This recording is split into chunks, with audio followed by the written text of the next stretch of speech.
in Romans chapter 10, Paul grants us a little logical insight into the progress of faith.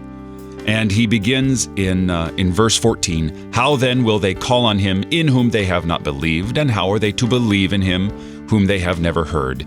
And how are they to hear without someone preaching? And how are they to preach unless they are sent?" And in verse 17, "So faith comes from hearing, and hearing through the word of Christ."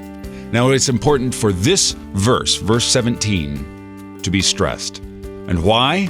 Because this is where faith comes from, and not just a person's individual faith, not just my personal private faith. No, but it says the faith. In the Greek language, it says the faith comes out of hearing, and the hearing through the spoken aloud word. It's not a written word. It's not an imagined word where you meditate in your mind without speaking it. It is the spoken word of Christ. Which word is that? Is it, "I forgive you your sins" as a called and ordained servant of Christ, and in his stead and by his command? Is it the entire gospel message of law and redemption on the cross for all your sins?